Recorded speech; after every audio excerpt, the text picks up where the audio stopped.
Hi, I'm Sticko. I'm a parent. I'm tired. And I just posted my toddler's cake smash. Frosting in his hair, cake airborne, looking weirdly proud. Naturally, I uploaded it. Naturally, Grandma shared it. Naturally, it's now floating somewhere on the internet forever. Sound familiar? We live in an age where sharenting, that is, sharing your child's life on social media, is as natural as breathing for most parents. And let's be real. Sometimes I post because parenting is hard, and I just want a tiny dopamine hit that isn't caffeine. And if I'm honest, sometimes I posted not because it was special, but because I felt a little lonely, like I needed to prove I was surviving parenthood. It feels harmless at first. A cute picture here, a funny moment there, a milestone to celebrate. But here's the truth. Sharing your child's life online might come with a cost that you don't realize until it's too late. In this video, we're going to explore the hidden costs of sharenting and why you might want to think twice before hitting that share button, not just for your child's privacy, but for your family's emotional well-being. Chapter 1, The Psychology of Oversharing. Let's start by understating why we share so much about our kids online in the first place. It's not just because we're tired and we want some validation, though, let's be honest, a like after a long day can feel like a small victory. It's deeper than that. Sticko confession. I once posted 17 photos of my kids' first steps in a row from different angles. My followers didn't need it. My ego did. As parents, we want to celebrate every milestone our child reaches. First steps, first words, first day of school. These moments are huge, not just for our kids, but for us too. It feels natural to want to shout these achievements from the rooftops, or in today's world, post them to Instagram. But there's also an emotional payoff to sharing these moments online. Connection. I'll admit, I've posted about my son's first day at school, his first time on a swing, and that ridiculous moment when he tried to potty train by using the dog's water bowl instead of the toilet. I'm not alone in this. Most parents do it. Why? Because social media feels like the best way to get parental recognition. It gives us that little validation hit. Hey, you're doing okay. But soon the likes start feeding the habit more than the moment. What happens is that, as parents, we start viewing our child's milestones through the lens of social media approval rather than simply enjoying the moment. It becomes less about the experience and more about sharing it, and that's where things go wrong. Chapter 2, The Privacy Paradox. Here's the harsh truth. The internet doesn't forget. I remember the first time I posted a picture of my son at the beach. He was toddling around in the sand, completely mesmerized by the ocean, and it felt like the perfect moment to capture. But after sharing it with the world, I realized that feeling of, wow, this is a moment I want to remember, quickly turned into, did I really want the world to see this? Once you post something online, it's out there forever. Even if you delete it, someone may have already captured it. I once tried to clean up my old posts. Ever tried deleting stuff from the internet? It's like trying to vacuum glitter. The more you clean, the more you find. And as much as we like to think our social media accounts are private, they're not. Your child's photo could be shared by a friend, tagged in a post, or even downloaded and reused by someone else. Yes, I've Googled my kid's name. His face came up next to a yogurt stock ad. Great. My toddler's already a brand ambassador, and unpaid. This is what I call the privacy paradox. Parents post pictures to share private moments with their friends and family, but the very act of posting online puts that information at risk of being accessed by strangers, marketers, or worse. Let's say you post a picture of your child in a swimsuit on vacation. It seems innocent enough, just a snapshot of family fun, right? But now that image exists forever on the internet, and it's no longer just yours. Anyone with access to your social media can see it, and it could easily be reposted by someone else. Even worse, by posting images of your child, you're essentially creating a permanent digital footprint for them without their consent. They can't control what's shared about them until they're old enough to understand the implications, and by then, the damage may already be done. Chapter 3, The Long-Term Impact on Kids. We often forget that the kids we're posting about today will eventually grow up, and when they do, they'll have a digital past. One that's been carefully crafted by us as their parents.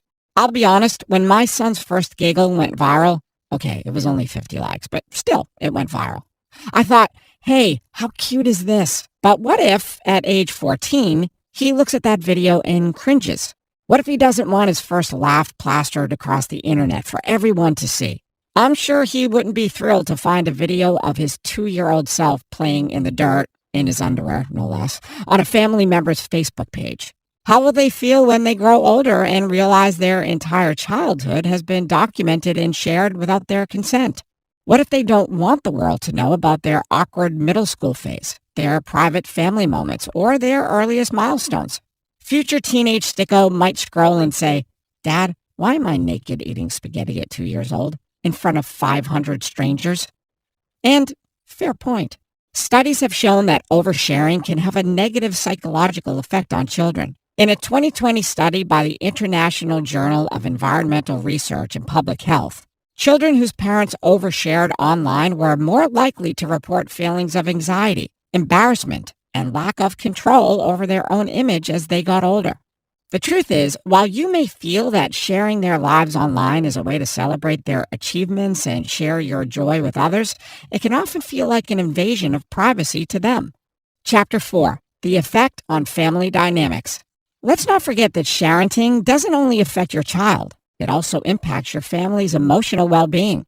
I learned this lesson the hard way when I posted a picture of a family trip to a park, not realizing that my brother-in-law had a major fear of being in public photos. He didn't say anything at the time, but the tension during that trip was undeniable. The way he looked at me after that post said it all. He wasn't comfortable with me sharing that moment online. When parents overshare about their kids, it can create tension between family members. Not everyone may be comfortable with the amount of personal information you're putting out there. Grandma might be thrilled about your child's first steps on Facebook, but what about your partner, who prefers a more private life? My wife and I once argued for 20 minutes over whether we should post our kid's first haircut. She said, privacy. I said, but the little mohawk is adorable. Guess who won? Hint, it wasn't me. Constantly posting updates can lead to resentment, especially if your partner feels like they're not in control of their own family's narrative. And let's not even get started on how your child's extended family members might feel. Your aunt might comment on every picture, but what if your cousin feels uncomfortable seeing your kid's personal moments broadcasted for the world to see? There's also the risk of oversharing becoming a competition. The parent who posts the most photos, the most milestones, the most perfect family moments can unintentionally make others feel inadequate. It turns social media into a race rather than a space for connection. Chapter 5. The Consequences of Digital Footprints. Now, let's talk about something you've probably heard about, digital footprints. The more you post, the bigger the footprint your child leaves online. Every picture you share, every video you upload, every funny moment you post becomes part of your child's permanent digital identity. And as your child grows older, this footprint becomes harder and harder to erase. So what happens when your 16-year-old applies for their first job and their HR manager finds 47 photos of baby Sticko wearing a pumpkin costume in July? Excellent resume, slightly concerning seasonal confusion. As parents, we often think we're doing something cute by sharing baby pics or family moments, but we need to think about how these innocent pictures will affect our child's ability to shape their own public identity as they get older. Chapter 6. Setting Boundaries for Sharenting. Now, before I hit post, I ask myself, am I posting this for him, for me, or for strangers who don't actually care? Spoiler, usually it's for me. The solution isn't to delete your accounts and go offline forever. The key is setting boundaries around what you post and how much you share. If it's a milestone or a special moment that involves your child, consider whether they'd be okay with it being shared. Are you posting it because you want to share the joy, or posting because it's about you getting external validation for yourself? It's important to recognize that the moment may be more meaningful for you, but you also need to consider how it might affect your child in the future. Another step you can take is limiting exposure. Consider making your social media profiles private or restricting who can see your posts. This way, only close family and friends have access to those precious moments, not the entire internet.